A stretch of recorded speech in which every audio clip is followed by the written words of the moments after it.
चेदादय सात्म्यम् नृपाश्चेद्यादय सात्म्यम् हरेस्तच्चिन्तया ययुः हरेस्तच्चिन्तया ययुः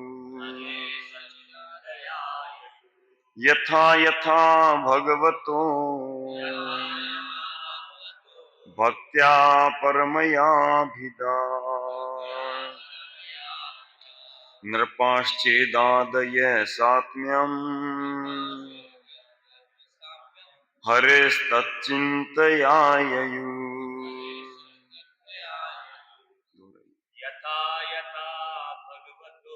यथा यथा भगवतो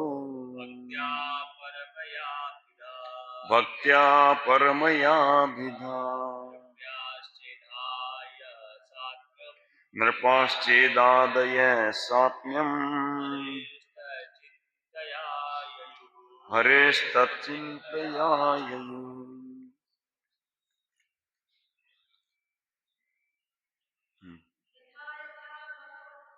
यथा यथा भगवतो क्या परमयाभिधा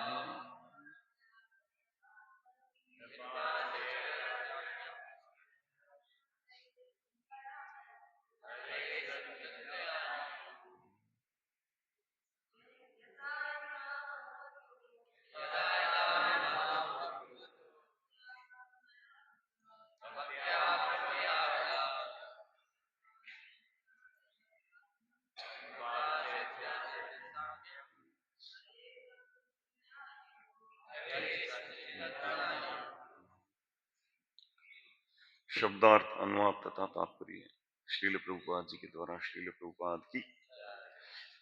यथा यथा जिस जिस तरह भगवत पूर्ण पुरुषोत्तम भगवान की भक्त्या भक्ति से परमया परम अभिधा अभिदा ऐसे कार्यकलापों का सतत चिंतन करते हुए नृपा राजा चेद्यादय शिशुपाल दंतवक्र आदि सात्म्यम वही रूप हरे पूर्ण पुरुषोत्तम भगवान का तच्चिंतया निरंतर उनका चिंतन करने से ययु भगवत धाम वापस गए। अनुवाद शुद्ध भक्त जो भक्ति के द्वारा पूर्ण पुरुषोत्तम भगवान का निरंतर चिंतन करते रहते हैं वे उन्हीं जैसा शरीर प्राप्त करते हैं। यह सारूप्य मुक्ति कहलाती है।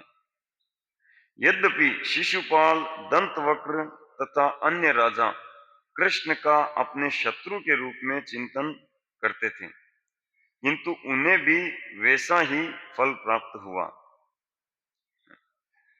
तात्पर्य इस संबंध में चैतन्य चरितामृत में सनातन गोस्वामी को उपदेश देते हुए श्री चैतन्य महाप्रभु ने बताया कि भक्त को बाह्य रूप से नियमतः भक्ति के दैनंदिन कार्य करने चाहिए किंतु अंतर रूप से उसे उस विशेष भाव का चिंतन करना चाहिए जिससे वह भगवान की सेवा के प्रति आकृष्ट है।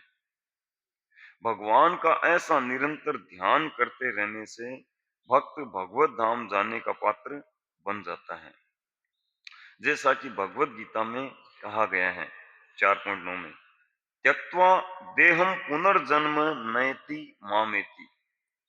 अपना शरीर त्यागने के बाद भक्त को पुनः भौतिक शरीर की प्राप्ति नहीं होती अपितु वह भगवत धाम को चला जाता है जहां उसे भगवान के उन नित्य पार्षदों का सा आध्यात्मिक शरीर प्राप्त होता है जिनके कार्यकलापों का वह अनुयायी बना रहता है। किंतु यदि भक्त भगवान की निरंतर सेवा करना चाहता है तो वह भगवान के पार्षदों का यथा ग्वालों, गोपियों, भगवान के माता पिता, उनके दासों तथा भगवान के धाम के वृक्ष, भूमि, पशु, लता तथा जल इत्यादि का निरंतर चिंतन कर सकता है। इनके विषय में निरंतर चिंतन करते रहने से मनुष्य को दिव्य पद की प्राप्ति होती है। जय श्री श्री गिरधारी दाऊ जी, राधा मदन मोहन गोविंद श्री। शिशुपाल, दंतवक्र, कंस, पौंड्रक, नरकासुर तथा शाल्व जैसे राजाओं का इसी तरह उद्धार हुआ। इसकी पुष्टि मध्वाचार्य ने की है। पौंड्र के नर के चैव शाल्वे कंसे च रुक्मिणी आविष्टास्तु हरेर भक्तास तद भक्त्या हरिमापिरे। यद्यपि पौंड्रक, नरकासुर, शाल्व तथा कंस ये सभी पूर्ण पुरुषोत्तम भगवान के शत्रु थे, किंतु ये सारे राजा उनके विषय में निरंतर सोचा करते थे, अतएव उन्हें वैसी ही मुक्ति, सारूप्य मुक्ति प्राप्त हुई। ज्ञान भक्त को भी वही गति ज्ञान भक्त को भी वही गति मिलती है। यदि भगवान के शत्रु तक उनका निरंतर चिंतन करके मुक्ति प्राप्त कर सकते हैं, तो उन शुद्ध भक्तों के विषय में क्या कहा जाए जो सदैव भगवान की सेवा में लगे रहते हैं और प्रत्येक कार्य में भगवान के अतिरिक्त और कुछ भी नहीं सोचते। ओम अज्ञानतिमिरन्धस्य ज्ञानाञ्जनशलाकया चक्षुरुन्मिलितं येन तस्मै श्रीगुरवे नमः। श्रीचैतन्यमनोभीष्टं स्थापितं येन भूतले स्वयं रूप कदा मह्यं ददाति स्वपदान्तिकम्। वन्देऽहं श्रीगुरौ श्रीयुतापदकमलं श्रीगुरून् वैष्णवांश्च श्रीरूपं साग्रजातं सहगण रघुनाथान्वितं तं सजीवम् साद्वैतं सावधूतं परिजनसहितं कृष्णचैतन्यदेवम् श्रीराधा कृष्णपादान् सहगण ललिता श्रीविशाखान्वितांश्च नमो विष्णुपादाय कृष्णपृष्ठाय भूतले श्रीमते भक्ति वेदांत स्वामी नामिने। नमस्ते सारस्वती देवी गौरवाणी प्रचारिणी निर्विशेष शून्यवादी पाश्चात्य देशतारिणी वाञ्छाकल्पतरुभ्यश्च कृपा सिन्धुभ्य एव च पतितानां पावनेभ्यो वैष्णवेभ्यो नमो नमः। नमो महावदन्याय कृष्णप्रेमप्रदायते कृष्णाय कृष्णचैतन्यनाम्ने गौरतिशे नमः। हे कृष्ण करुणा सिंधु दीनबंधु जगतपते गोपेश गोपिका कांत राधा कांत नमोस्तुते। तप्त कांचन गौरांगी राधे वृंदावनेश्वरी वृषभानुसुते देवी प्रणमामि हरि। जय श्री कृष्ण चैतन्य प्रभु नित्यानंद श्री अद्वैत गदाधर श्रीवासादि गौर भक्तवृंद। हरे कृष्ण कृष्ण कृष्ण हरे हरे हरे राम राम राम हरे।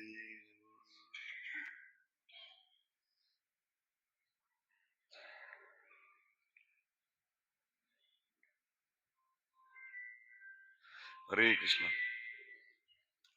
तो प्रातःकालीन श्रीमद् भागवतम कक्षा में सभी भक्तों का स्वागत है और सभी भक्तों के आशीर्वाद से मैं भगवान की कथा कुछ बोलने का प्रयास करूंगा। तो आज का जो प्रसंग है थोड़ा फिलोसॉफिकल है ना, फिलोसॉफिकल डीप है। तो सामान्य दृष्टि से हम पढ़ रहे हैं है ना कि यथा यथा भगवतो भक्त्या परम याद भिदा। जैसे भक्ति के द्वारा भक्त लोग जो पद को प्राप्त करते हैं, है ना, नृपाश्चेदादय सात्म्यम हरेश तत्चिंतयायु। और ये नृपा मतलब जो, है ना, चेदादय है ना, चेद्य मतलब शिशुपाल को चेद्य कहते हैं, है ना, क्योंकि वो चेदी नरेश मतलब उनका राज्य का नाम से है। तो शिशुपाल, दंतवक्र, पौंड्रक, ये सब जो श्री कृष्ण से द्वेष करते थे, शालवादी, है ना, तो ये लोग भी वह गति पा गए जो भक्ति करके भक्त लोग पाते हैं, है ना। तो इसको सुनकर मतलब एक प्रश्न उठता है ना कि हम क्यों टाइम खराब कर रहे हैं हम भी आज से भक्ति भक्ति करके इतना क्यों करें। अब बस क्या करना है, श्री कृष्ण को गाली देना है द्वेष करना है, और दिन में सुबह उठते ही और रात को सोने से पहले, और दिन भर जितना जैसे जब भी समय मिले जितना याद है गाली देना है ना, द्वेष करना है। ये तो आसान है, कोई भी कर सकता है, और प्रैक्टिस है हमको तो, करोड़ों करोड़ों जन्म से ये करते हुए आए हम, थोड़ा सा है ज्यादा। तो इसको करके यही फल मिलेगा। तो हम इधर सुबह 4 बजे देख के मंगला आरती में आके इधर क्यों हरे कृष्णा कर रहे हैं, है ना। तो दोनों का फल सेम है, तो है ना, यथा यथा, अब जैसे जैसे बोले उसका फल मिल रहा है वैसे उसका। तो इसमें उत्तर आता है कि जैसे इस संसार में, है ना, अनेकों वैरायटी होती है ना, एक ही चीज में उसमें और भिन्नता और भिन्नता और भिन्नता होती है ना। जैसे उदाहरण के लिए सामान्य व्यक्ति की नजर में डायमंड मीन्स डायमंड, वो एक ही जानता है ना। अब जो डायमंड को अधिक जानने वाले हैं वो जानते हैं कि डायमंड में भी बहुत सारी मतलब, पहले तो बहुत सारे कलर्स होते हैं, है ना, डी से लेके कितना मतलब एल कहाँ तक कलर होते हैं ऐसे। फिर उन कलर्स के अंदर भी उनके इंक्लूजन के अनुसार, है ना, वीएस, वीवीएस, आईएस और कई मतलब वो कैटेगरियां होती हैं, और वो कलर का वो मिलाकर ऐसे करके मतलब हजारों उनके वैरायटीज बन जाती हैं। फिर इतनी वैरायटी बनने के बाद भी उनमें शेप अलग अलग होते हैं, डबल कट, सिंगल कट, रोज कट, है ना ये कट, पोल्की कट, कई ऐसे होते हैं, है ना। और ऐसे करके कुल मिलाकर एक ही चीज है डायमंड, सामान्य व्यक्ति के लिए डायमंड ही है। लेकिन जो डायमंड की दुनिया में है उनको पता है, जब उनके पास को है कि डायमंड चाहिए तो कौन सा चाहिए, शेप कौन सा चाहिए, कलर कौन सा चाहिए, इंक्लूजन क्या चाहिए, फिर उसका भाव क्या चाहिए, तो लाखों वैरायटी हो जाती है, लाखों करोड़ों, है ना। तो कोई अंत नहीं है, उतनी वैरायटी हो जाती है। और फिर जात भी अलग अलग होती है, ये अफ्रीकन है कि रशियन है कि गोलकुंडा है कि कौन सा यूं करके। तो ऐसे ही मतलब जब भौतिक जगत में एक पदार्थ की इतनी वैरायटी हो सकती है, तो आध्यात्मिक जगत में वैरायटी की कमी होगी। उस वहां आध्यात्मिक जगत का ये प्रतिबिंब मात्र है भौतिक जगत। जब यहाँ पे एक सामान्य पदार्थ की कोई चीज है जिसकी इतनी वैरायटी हो सकती है, बाकी की कितनी वैरायटी हो सकती है, तो भगवत धाम में तो अनेक वैरायटी है ना। हम लोगों को कोई बताने जाए हम घुसेगा ही नहीं हमारे। इसलिए जब भी भगवत धाम की बात आती है तो हमको नेगेटिव रूप में समझाया जाता है कि भगवत धाम कैसा है, कि वहां कैसा है उसको छोड़ो, यहाँ पर जो है वैसा उधर नहीं है, कि पदम पदम यत विपदम वो नहीं है वहां, यहाँ पग पग पर विपदा है वो वहां नहीं है, इतना समझ लो। अच्छा, और यहाँ पर सूर्य चंद्रमा और बिजली की अग्नि की जरूरत पड़ती है, वहां उसकी जरूरत नहीं पड़ती। इसी से समझ में आता है। भाई वहां क्या है वो बताया जाए तो गुस्सा ही नहीं है भागवतम में जब चतुष्कुमार गए थे भगवत धाम तो वो वहां की चीजों का वर्णन किया, पर उसकी कभी चर्चा करने का मतलब बात आती नहीं है, क्योंकि वो वहां पर ये है वो अंदर घुसता नहीं है हमारे, है ना। ब्रह्म संहिता में ब्रह्मा जी भी थोड़ा बहुत किया है ना, कि वहां के चिंतामणि मिट्टी चिंतामणि है ना।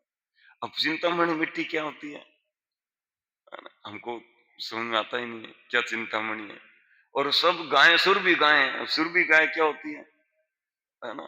तो सुर भी गाय यहाँ पे एकाध एकाध इस भौतिक जगत में रही हुई है, तो इसलिए हमको पता है ना? कई ऋषियों के पास थी, वरुण देव के पास थी, ऐसे करके, और देवराज इंद्र के। तो हमको थोड़ा बहुत आइडिया आता है ऐसे। लेकिन वहां पर डिजायर ट्री, है ना? और गोलोक धाम में बताते हैं कि मतलब हर व्यक्ति के पास अपना खुद का विमान है, और वो पेट्रोल डीजल की आवश्यकता नहीं पड़ती उसमें, और कैपेसिटी चाहे जितनी बना लो उसकी, 4 आदमी बैठोगे तो चार्टर्ड प्लेन बन जाएगा, और अगर उसको 4 करोड़ बिठाना है तो वैसा बन जाएगा, 400 करोड़ बिठाने हैं तो भी वैसा बन जाएगा। अब बताओ, ये हमारे घुसता है? नहीं घुसता। ये कैसा हो सकता है? और कोई पेट्रोल डीजल नहीं, कोई हवा की गति, कोई कंट्रोलर मॉनिटरिंग, कुछ नहीं, है ना? हमारे यहाँ तो एक एक एयरपोर्ट पर सैकड़ों लोग मॉनिटरिंग करते हैं खाली, है ना? हर फ्लाइट जब तक उड़ती है, वो वापस जब तक लैंड न कर जाए तब तक उसकी मॉनिटरिंग रहती है। आंख खोल के पलक झपकाए बिना देखते रहते हैं कि कहाँ है, अब कहाँ है, अब कहाँ है। बार बार पूछते हैं कि तुम जिंदा हो ना, तुम जिंदा हो ना। पायलट को, ठीक चल रहे हो ना, है ना? लेकिन वहां पर, है ना, मन में चिंतन किया, ये करोड़ों किलोमीटर दूर है, वहां पे पहुंचाओ तो तुरंत पहुंचा दिया। कैसा? तो ऐसा मतलब आध्यात्मिक जगत का मतलब कोई वर्ण नहीं है ना? और इतनी वैरायटी है। तो हमको सामान्य रूप में पढ़ने में लगता है कि वही गति वो पा गए, वही वो पा गए। तो भगवान के धाम में क्या है कि मतलब बहुत वैरायटी है, बहुत तरह की गतियां प्राप्त करते हैं भक्त लोग, है ना? तो अब जो भक्त भगवान का भजन कर रहे हैं और जो द्वेष आदि करके कर रहे हैं, तो यहाँ पे जो संसार में सामान्य लोग जिसको मुक्ति करके मानते हैं, उससे तो श्रेष्ठ गति ये शिशुपाल दंतवक्र ये पा गए, है ना? उससे श्रेष्ठ तो क्यों? क्योंकि संसार में जिसको मुक्ति करके मानते हैं, है ना, वो है सायुज्य मोक्ष। तो 5 प्रकार की मुक्तियां होती है, ठीक है? इसको हम समझेंगे थोड़ा। 5 प्रकार की मुक्तियां होती है ना? जिनमें 4 प्रकार की अलग है, 1 प्रकार की अलग है। तो जो 1 प्रकार की अलग है वो है सायुज्य मोक्ष, ठीक है? अब उसके भी 2 विभाग हैं, ब्रह्म सायुज्य और भगवत सायुज्य। ब्रह्म सायुज्य में होता है कि वो निराकार ब्रह्म ज्योति में लीन हो जाते हैं, और भगवत सायुज्य भगवान के आध्यात्मिक दिव्य शरीर में लीन हो जाते हैं, ठीक है ना? भगवान नारायण के या भगवान शंकरसन के शरीर में, ठीक है ना? और दूसरी जो 4 प्रकार की मुक्तियां हैं, है ना, वो 4 प्रकार की मुक्तियां हैं सालोक्य, सारूप्य, सृष्टि और सामीप्य, है ना? तो सालोक्य मतलब भगवान के लोक में ही उनको वो रहते हैं, और सारूप्य मतलब भगवान के रूप जैसा ही रूप पाते हैं, जो यहाँ पे ये लोग पाए हैं, है ना, शिशुपाल दंतवक्र आदि ये जो पाए हैं। तो सारूप्य यानी भगवान जैसा ही चतुर्भुज नारायण का जैसा रूप, है ना? बस खाली 2 चीजों का फर्क होता है, वो कौस्तुभ मणि, एक वो श्रीवत्स चिन्ह, है ना? बाकी जो है सब सेम दिखते हैं एकदम, देखने में ऐसा लगते हैं कि भगवान नारायण आ गए, है ना? और सालोक्य, सारूप्य, सृष्टि मतलब भगवान जैसा ही ऐश्वर्य है ना? भगवान अपने किसी को मुक्ति प्रदान करते हैं ना, तो अपने जैसा ऐश्वर्य प्रदान कर देते हैं, है ना? और चौथा क्या है? सालोक्य, सारूप्य, सृष्टि और सामीप्य अपने पास में रखते हैं, है ना? उनका निजी सेवक, है ना, बनकर रहते हैं। तो ऐसे करके ये 4 प्रकार की मुक्तियां हैं, और ये 5वीं जो है वो अलग है, ठीक है? अब ये मुक्तियां कौन पाते हैं, है ना? क्योंकि यहाँ पर जो चर्चा आई है ना, आपने देखा होगा तात्पर्य में श्रील प्रभुपाद इशारा कर दिया हमको, है ना? जो श्रील विश्वनाथ चक्रवर्ती ठाकुर टीका में बताते हैं, है ना, कि ये ज्ञान भक्त को भी वही गति मिलती है, ठीक है ना? ध्यान से पढ़ते हैं, देखो। यद्यपि पौंड्रक, नरकासुर, शाल्व तथा कंस ये सभी पूर्ण पुरुषोत्तम भगवान के शत्रु थे, किंतु ये सारे राजा उनके विषय में निरंतर सोचा करते थे, अतएव उन्हें वैसी ही मुक्ति, सारूप्य मुक्ति प्राप्त हुई। ज्ञान भक्त को भी वही गति मिलती है ना। तो भागवतम के थर्ड कैंटो में तीसरे स्कंद में ये चर्चा आती है कि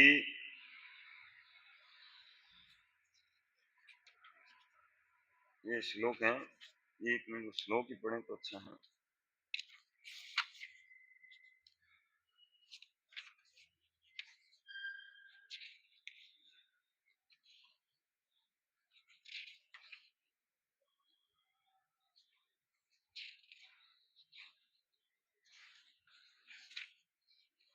हम्म 3:29-13, जिसमें कहते हैं कि भक्त जो है ये 5 प्रकार की मुक्तियों में से कोई भी नहीं चाहता, है ना।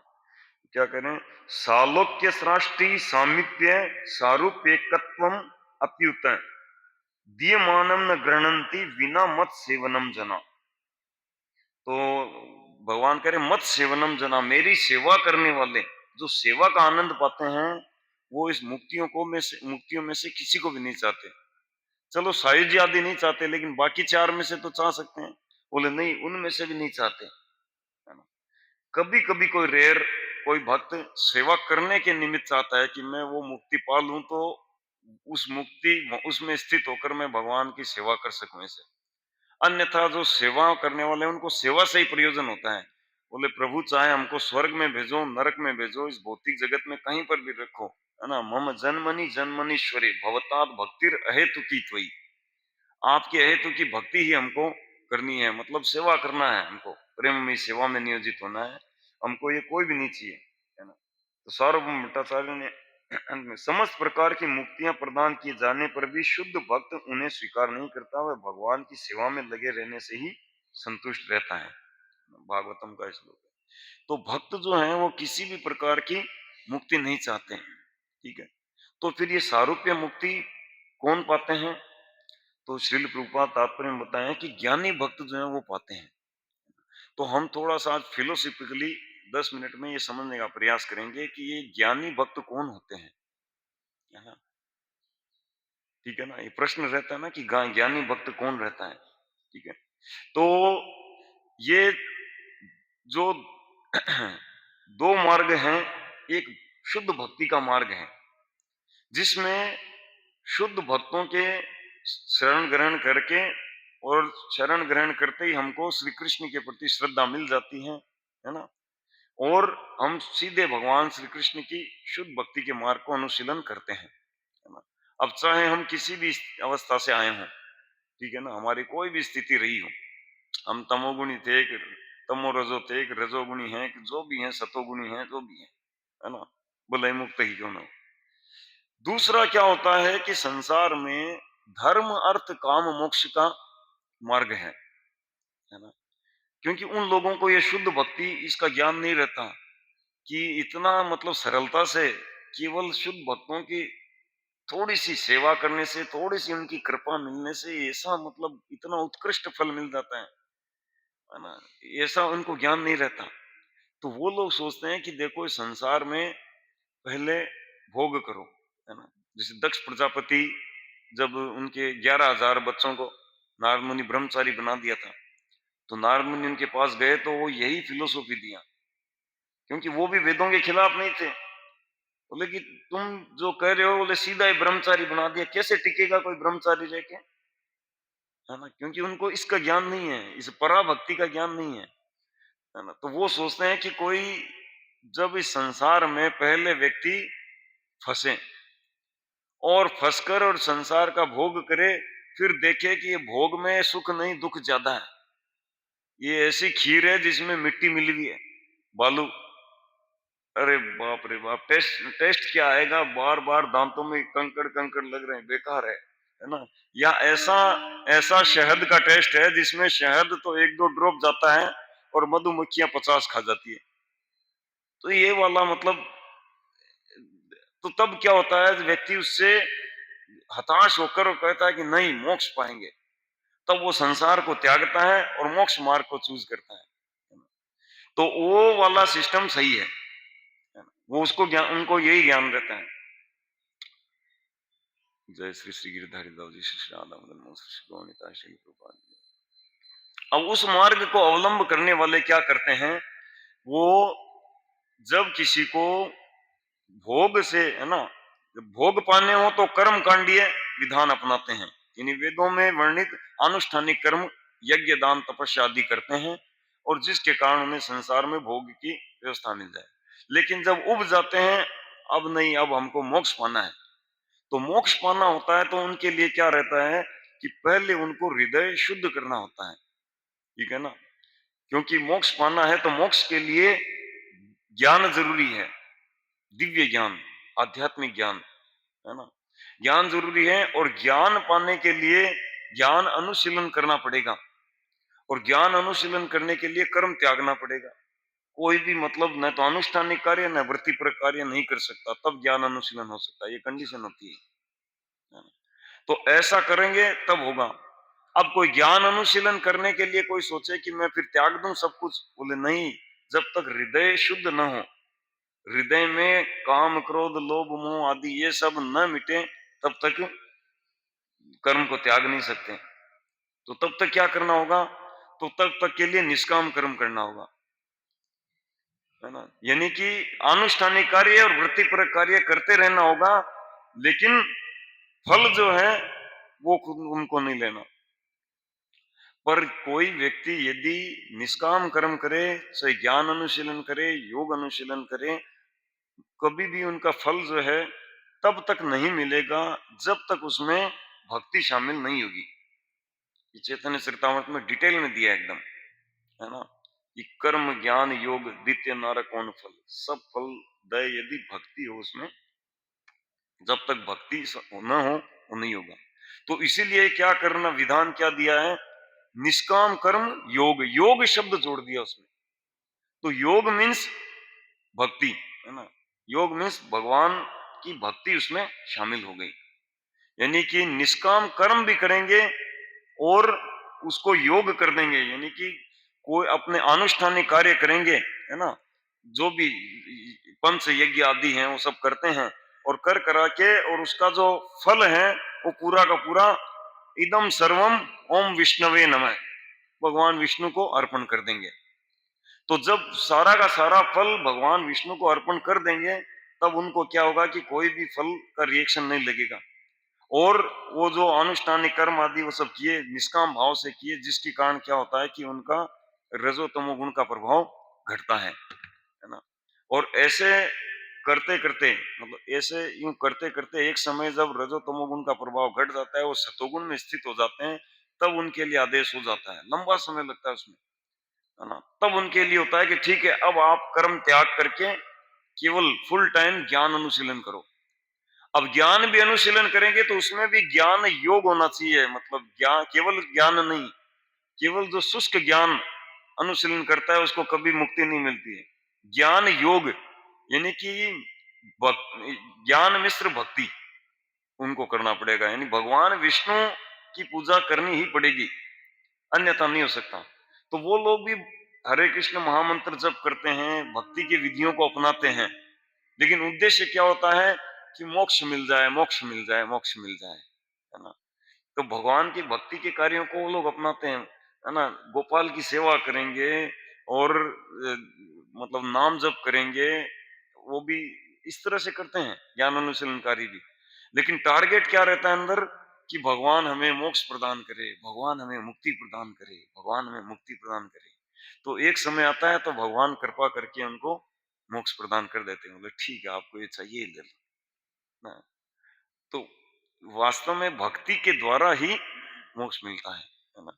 तो वो जो ज्ञानी लोग होते हैं वो जो मोक्ष पाते हैं, है ना, क्योंकि वो भगवान की सेवा करते करते पाए, गोपाल की सेवा कर रहे हैं आदि ऐसे करके पा रहे हैं।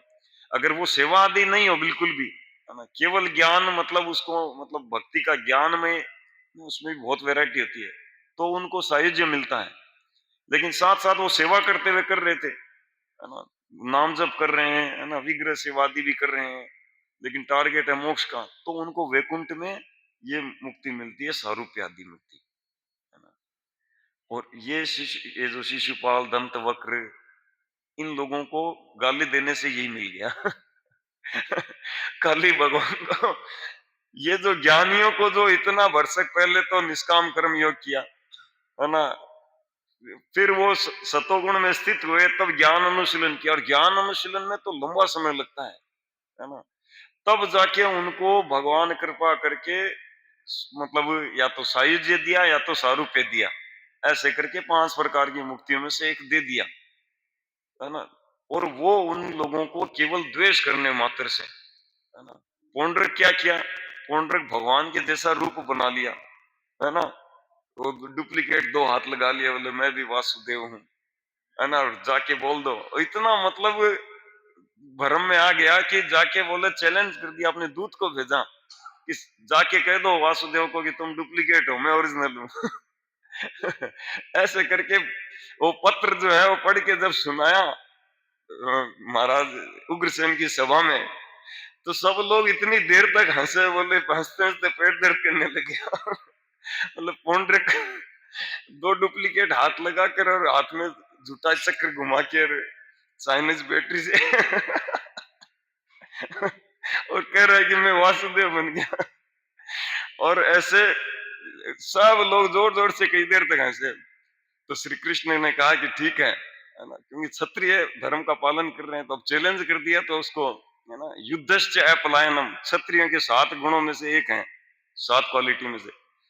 तो फिर जाके उनको युद्ध किया, और युद्ध करके वो उसका पौंड्रक का गर्दन उड़ा के और उनकी राजसभा में जाके फेंका सीधा, इस तरह से उड़ाया, धड़ जाके वहीं गिरा, और सारे लोग उसके सब साथी और देख दिखा के बोले हो गया। उसका हरि बोल। तो उसको भी ये सारूप्य मुक्ति मिली, है ना। लेकिन जो व्यक्ति कृष्ण भावनामृत अनुशीलन कर रहे हैं, भगवान की सेवा का आनंद जो ले रहे हैं, वो ये किसी भी मुक्तियों में से कोई भी मुक्ति नहीं चाहते, इन 5 मुक्तियों में से कोई भी नहीं चाहते वो, हमको कोई सी भी मुक्ति नहीं चाहिए, है ना। तो इस संबंध में चैतन्य चरितामृत से एक संवाद है, बहुत ही सुंदर है, कि जब श्री सार्वभौम भट्टाचार्य, है ना, जो कि इतने मतलब ज्ञान में वो थे, है ना, और उनका जब उद्धार हो गया, तो इतने फर्स्ट क्लास के भगवान के सेवक बने कि अब उनको मुक्ति शब्द, जहां जहां शास्त्रों में वो श्लोक पढ़ते हैं वहां मुक्ति शब्द आता है, तो वो मुक्ति शब्द को हटा देते हैं, भक्ति शब्द लगा देते हैं, है ना। मुक्ति शब्द बोलने से ही वो चूकते हैं, बोले मेरे को डर लगता है मुक्ति बोलने से। तो ऐसे करके वो एक बार भगवान चैतन्य महाप्रभु के पास आए, है ना, उनके उद्धार के तीसरे दिन की बात है ये। तो भगवान चैतन्य महाप्रभु के पास जब आए, तो उन्होंने, हम ये लीला से पढ़ते हैं ना, जय जय श्री चैतन्य जय नित्यानंद, जय द्वैत चंद्र जय गौर भक्त वृंद, एक दिन सार्वभौम प्रभु आगे आईला, नमस्कार करी श्लोक पढ़िते लागीला। तो एक दिन सार्वभौम भट्टाचार्य चैतन्य महाप्रभु के समक्ष आए और नमस्कार करने के बाद एक श्लोक सुनाने लगे। तो प्रणाम करके फिर एक श्लोक सुनाया, भागवतेर ब्रह्मस्तवेर श्लोक पढ़िला, श्लोक से दुई अक्षर पाठ फिराइला। वे श्रीमद् भागवत से ब्रह्मा जी की एक स्तुति सुनाने लगे, किंतु उन्होंने श्लोक के अंतिम 2 अक्षरों को बदल दिया, है ना। तो अंतिम 2 अक्षर है उनको बदल दिया श्लोक के। और वो श्लोक जो इतना प्रसिद्ध है कि श्रील प्रभुपाद ने कहा है कि इस श्लोक को प्रत्येक भक्त को कंठहार बना लेना चाहिए, है ना। कंठहार बहुत इंपॉर्टेंट श्लोक है, प्रत्येक भक्त को लाइफ टाइम ये श्लोक की शिक्षा काम आएगी और बार बार काम आएगी, है ना। क्या है श्लोक की शिक्षा, तत्तेनुकंपा सुसमीक्षमाण भुञ्जान एवात्मकृतं विपाकम् हृद्वाग्वपुर्भिर्विदधन् नमस्ते जीवेत यो भक्ति पदे सदाय भाग। तो ये श्लोक सुना है। जो आपकी अनुकंपा चाहता है और अपने विगत कर्मों से उत्पन्न सभी प्रकार की विपरीत परिस्थितियों को सहन करता है, जो मन वचन तथा शरीर से सदैव आपकी सेवा में संलग्न रहता है और जो सदैव आपको नमस्कार करता है, वह निश्चय ही आपका अनन्य भक्त बनने का पात्र है ना। बहुत सुंदर इसकी शिक्षा है कि तत्तेनुकंपा सुसमीक्षमाणो गुंजान एवात्म कृतम विपाकम। भक्त के जीवन में जब भी कष्ट आता है, इस श्लोक को तुरंत पढ़ लेना चाहिए। और कष्ट तो आएंगे, क्योंकि प्रभुपाद ने कहा जब तक ये जड़ शरीर है ये दुख देगा, है ना। जब तक जड़ शरीर है हमको, क्योंकि हमारे को जो बॉडी मिली हुई है जड़ शरीर है। और दूसरा, हमारे कर्मों में से जो संचित कर्म है, जिनके कारण हमको आगे लाखों करोड़ों जन्म लेने पड़ते हैं, श्री कृष्ण उन सबको काट देते हैं। पर प्रारब्ध कर्मों को वो नहीं छेड़ते। ये पीडीएफ फाइल बनी हुई है, इसको चलने दो, है ना। भाई जब हमको लाखों करोड़ों जन्मों के आगे जन्म लेने पड़ते, है ना, और कोई एंड नहीं था, उन सबको डिलीट कर दिया। और एक जन्म छोटा सा, मतलब काल की गति के अनुसार कितना छोटा सा हमारा एक एक समय की है ये अवधि, उसमें थोड़ा सा कुछ ऊपर नीचे कुछ हो गया तो उसको सहन करने में क्या दिक्कत है ना। तो भगवान चाहते हैं कि उसको भक्त जो है सहन करते हुए भक्ति में बना रहे। और भक्त को चाहिए कि जब भी जीवन में कष्ट आए, तुरंत ये श्लोक, तत्ते अनुकंपा, भगवान की अनुकंपा है ये, बल्कि कष्टों को वेलकम करता है भक्त कि प्रभु थैंक यू कि आपने मुझे इस काबिल तो समझा, कष्ट तो दिया, है ना, मुझ पर ध्यान तो है आपका। इतना तो है कि मुझ पर ध्यान है आपका, है ना। और भुंजान एवात्म कृतम विपाकम, जो कष्ट मिलते हैं उनको फिर ये नहीं समझना चाहिए कि मैं तो प्रारब्ध में, मेरे तो कुछ नहीं है, ये तो श्री कृष्ण ने दिया है, टेस्ट लिया है मेरा, ऐसा भी नहीं समझना चाहिए। एवं आत्मकृतम विपाकम, विपाकम मतलब विपरीत कर्म, मेरे पाप कर्म किए हुए थे, है ना, इससे पता चल रहा है। जब कष्ट आए तो तुरंत समझ लेना चाहिए कि इन कष्टों से पता चल रहा है कि मैंने पिछले पिछले जन्मों में कहीं ना कहीं, या इस जन्म में इससे पूर्व कहीं ना कहीं किसी व्यक्ति को ऐसा इसी तरह का कष्ट दिया है, बल्कि ज्यादा ही दिया होगा। भगवान तो कृपा करके मेरे को इसको रिड्यूस करके दे रहे हैं, तुरंत ये सोच लेना चाहिए, है ना। क्योंकि क्रिया की प्रतिक्रिया होती है, तो प्रतिक्रिया हुई है मतलब क्रिया का अनुमान लगा लो कि हाँ, इसमें मैंने अनेकों अनेकों कष्ट दिए हैं, पक्का दिए हैं। और ये व्यक्ति जो, जिसको ये तो, इसको तो प्रकृति निमित्त बनाकर कष्ट दे रहे हैं, इसको तो धन्यवाद देना चाहिए कि मेरे को कर्म के फलों से मुक्त कर रहा है ना। हम क्या करते हैं, दोष देखते हैं, तुम्हारे कारण ये हुआ, तुम्हारे कारण ये हुआ, तुमने ये किया, तुम्हारे कारण मुझे ये कष्ट मिला, है ना। तो ऐसा नहीं होता है। उस व्यक्ति के कारण तो हम कर्म के फल से मुक्त हो रहे हैं, है ना। और क्योंकि अल्टीमेटली प्रकृति हमको दे रही है, ठीक है ना, विधान जो है वो हमको दे रहे हैं, विधाता। और तो ऐसे इस प्रकार से अपने कर्मों का फल समझकर हमेशा सहन करते हुए क्या करना चाहिए, हृद वाग वपुर भी, है ना। हृदय से, वाणी से और शरीर से विदधन नमस्ते, भगवान को नमस्कार करते रहना चाहिए। प्रभु धन्यवाद, धन्यवाद, आपने भक्ति का अवसर दिया, है ना, करोड़ों जीवों में से मुझे एक को चूज किया, क्या मेरी योग्यता है, लेकिन आपने देखो प्रमाणिक गुरु दे दिए, है ना। तो ऐसे भक्ति में लगे रहना चाहिए, हृद वाग वपुर भी। और इस प्रकार से जो भक्ति करता हुआ, पापों को सहन करता हुआ, भगवान की अनुकंपा है मेरे ऊपर, ये सब मतलब इस ध्यान में रहते हुए भगवान की सेवा में जीवित, जो जीवित रहता है ना।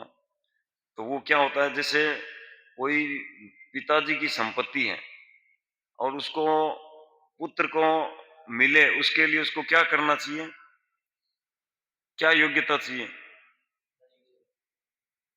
और सेवा नहीं करे तो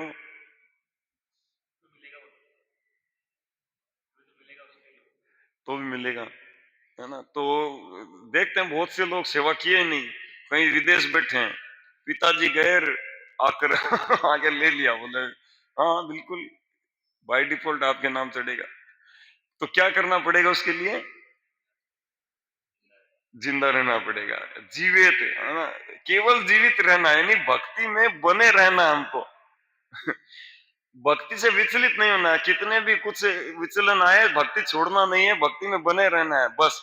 इतनी योग्यता हो तो कह रहे हैं कि वो जैसे पिताजी की संपत्ति कोई पा लेता है, वैसे ही जीवित यो भक्ति पदे से दाय भाग। श्रीमद् भागवतम में मुक्ति पदे शब्द है, पर यहाँ सार्वभौम भट्टाचार्य इसको भक्ति पदे कर दिया, है ना? तो जब ये भक्ति पदे शब्द बोला तो भगवान चैतन्य वहां पे तुरंत बोले, प्रभु कहे मुक्ति पदे यहाँ पाठ है। भगवान ने बोले अरे ये तुम यहाँ तो मुक्ति पदे है, तुम भक्ति पदे क्यों बोल रहे हो? भक्ति पदे कहने पड़े कि तुम्हारा शय, अरे तुम्हारा मेंटलिटी क्या है, तुम भागवत के श्लोक को ऐसे, है ना?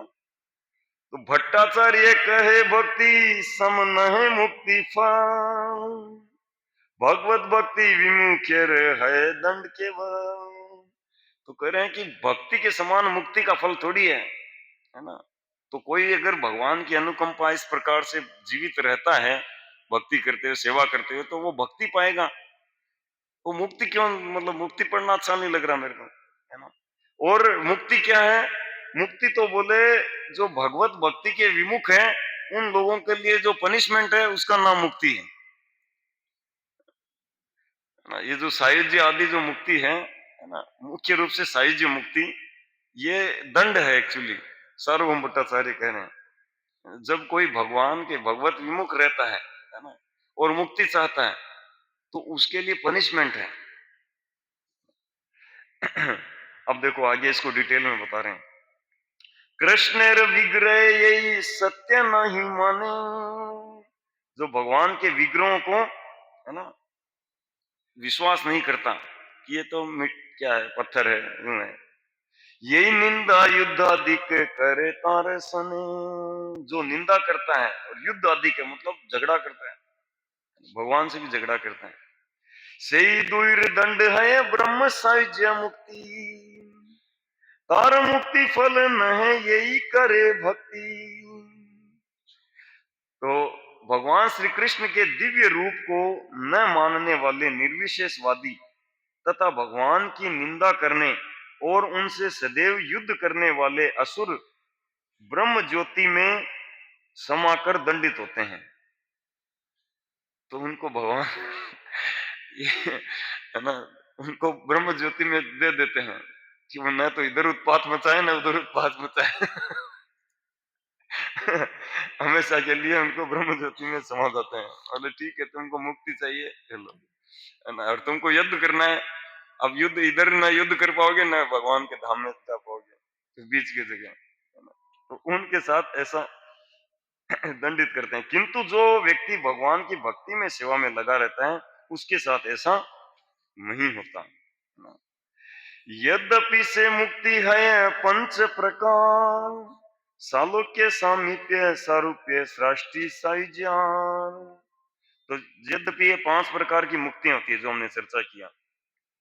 सायुज्य सुनिते भक्तर है घृणा भय, सायुज्य नाम तो सुनकर ही भक्तों की घृणा होती है।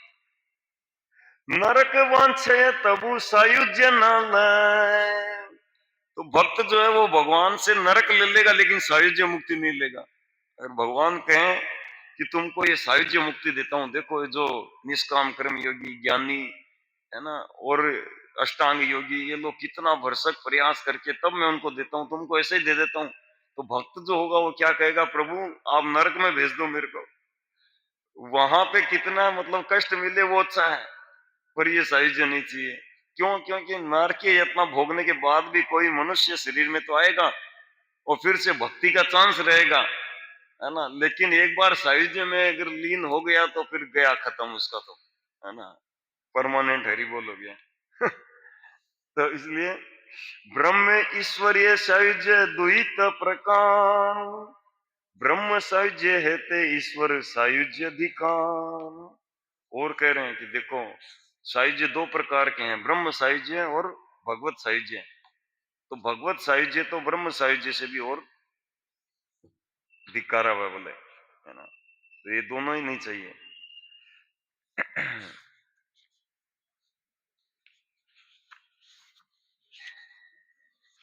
प्रभु कहे मुक्ति पदेर आर अर्थ है, मुक्ति पद शब्द साक्षात ईश्वर कहे।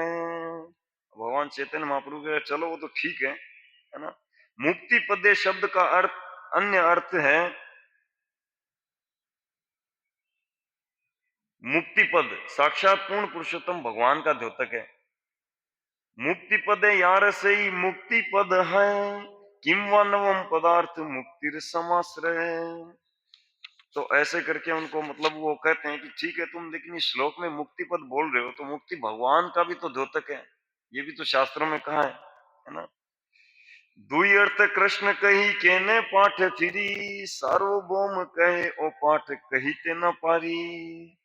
बोले देखो श्री चैतन्य महाप्रभु ने कहा चूंकि मैं इन दोनों अर्थों से श्री कृष्ण को समझ सकता हूं तो फिर श्लोक को बदलने से क्या लाभ। तो सार्वभौम भट्टाचार्य ने उत्तर दिया मैं इस श्लोक का वह पाठ नहीं कर पा रहा था। बोले प्रभु आप ठीक कह रहे हो लेकिन मैं ये मुक्ति मुक्ति नहीं बोल सकता मैं वो पाठ नहीं कर पा रहा। बोले ये मुक्ति शब्द नहीं बोलना, है ना, जो कि इतने बड़े मायावादी थे, है ना, और लाखों लोगों को पढ़ाते थे, है ना, बड़े यूनिवर्सिटी में ऐसे। तो वो कह रहे हैं कि मैं बिल्कुल नाम ही नहीं लूंगा बोले अपने मुंह से ही।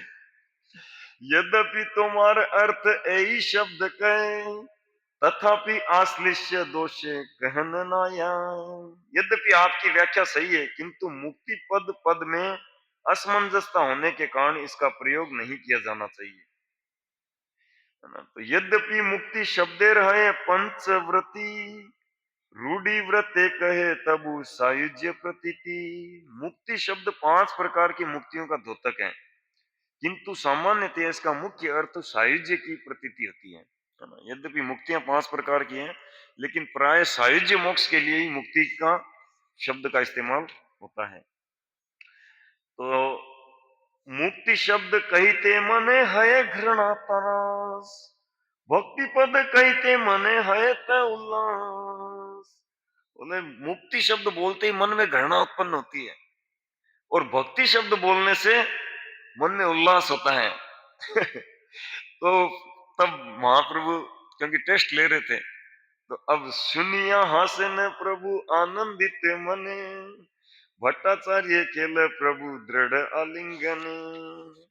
तो महाप्रभु सुनकर अत्यंत आनंदित हुए और भट्टाचार्य को आलिंगन कर लिया।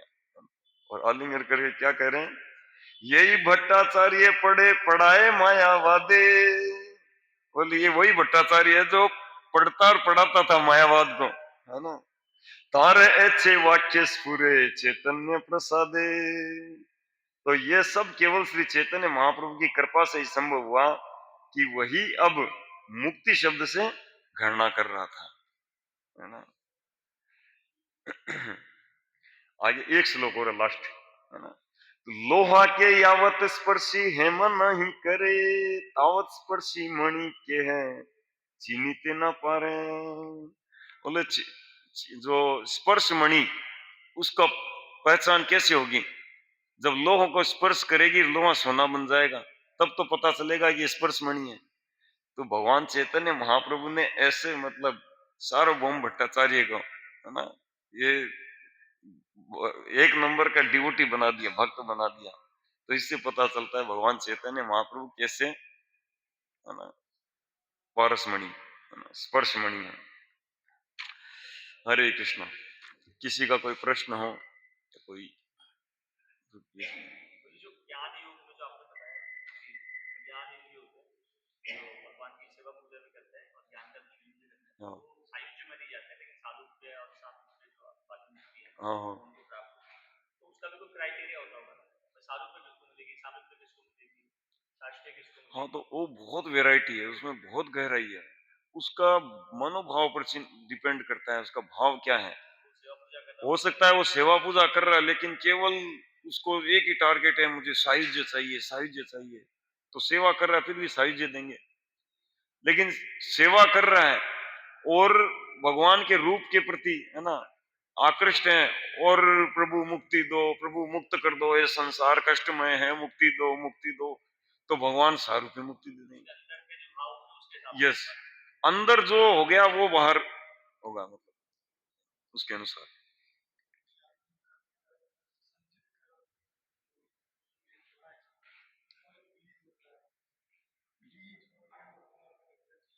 हाँ, तो कर्म जो है ना, दो रूपों में प्राय समझे जाते हैं ना, जो संचित कर्म और प्रारब्ध कर्म। संचित यानी कि जो कर्म कर लिए हमने लेकिन हमको फल नहीं मिले, और प्रारब्ध मतलब जो आपको फल मिलने के लिए फिक्स होकर फल मिल ही रहे हैं कंटिन्यू। ठीक है, ये प्रारब्ध है। अब जो संचित कर्म है, उनको उनके अलग अलग रूप हैं, है ना। अप्रारब्ध फलम पापम कूटम बीजम फलोन्मुखम। कूट बीज फलोन्मुख ये उनके रूप हैं। तो कूट मतलब स्टोर में पड़ा है, जमा, गोडाउन भरा पड़ा है। और बीज मतलब वो बीज के रूप में लगा दिया, मतलब कि अब उसको अगले दो चार जन्म में या कभी देना ही है। और फलोन्मुख मतलब कि जस्ट नेक्स्ट नंबर उसी का है। ठीक है, कि अब ये फल देने वाले ही हैं, तो उसको फलोन्मुख कहते हैं। हाँ, और जो फिर फलोन्मुख जो है, फिर उसका जब फल जब तय हो जाता है कि ये मिलना है, तो उसको कहते हैं प्रारब्ध। जैसे मान लो इस जन्म में भी कोई कर्म कर रहा है, पहले भी इकट्ठा हुआ है, और ये जन्म समाप्त होने वाला है, तो उसके क्या है, तो संचित कर्मों में से कुछ तो बीज रूप में पड़े थे कि अगले 5-10 जन्म ये देना है, और कुछ फलोन्मुख है, मतलब कि इस जन्म के बाद नेक्स्ट लाइफ यही है, तो उसको ये फलोन्मुख से फिर प्रारब्ध कर्म बन जाते हैं। ठीक है, और प्रभु जी बताएंगे कोई। मैं भूल गया किस महाराज को सुन रहा था। वो ये कह रहे थे कि कोई बुरी घटना घटती है तो आम आदमी दूसरे को दोष देता है, इसकी वजह से ये हुआ, उसकी वजह से ये कारण। तो उसको थोड़ा बहुत ज्ञान होता है, ये सोचता है कि मेरे कर्म फल है, लेकिन भक्त कर्म फल भी नहीं सोचता है। भक्त ये सोचता है कि भगवान की कृपा है मेरे ऊपर। इस तरह से उन्होंने उसको क्लासिफाई किया था। नहीं, जैसे नेगेटिव कर्म मिला तो भी। हाँ, मान लो किसी बुरी घटना हो गई, हाँ, आम आदमी सोचता है ये उत्तरदायी है, ये उत्तरदायी, उसको दोष देता है, इसको दोष देता है। जिसको थोड़ा बहुत ज्ञान है भक्ति का, उसका वो सोचता है मेरे कर्म फल है हाँ। आगे। यही गलती है। जो भक्त होता है वो ये सोचता है ये भगवान की कृपा है मेरे ऊपर, कि मेरे ऊपर ही आपदा आई, इस तरह से बोलते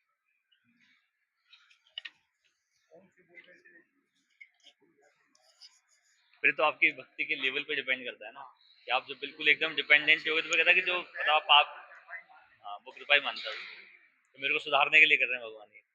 वो उसको कष्ट ही नहीं मानता, और जो कष्ट कष्ट मानेंगे तब तक तो कर्म फल ही मानना पड़ेगा, नहीं तो भगवान को दोष देना। मतलब ये आपकी अंदर की जो चेतना का जो लेवल है उसके हिसाब से डिपेंड करता है। आप जितने होंगे तो आप भगवान की कृपा समझेंगे।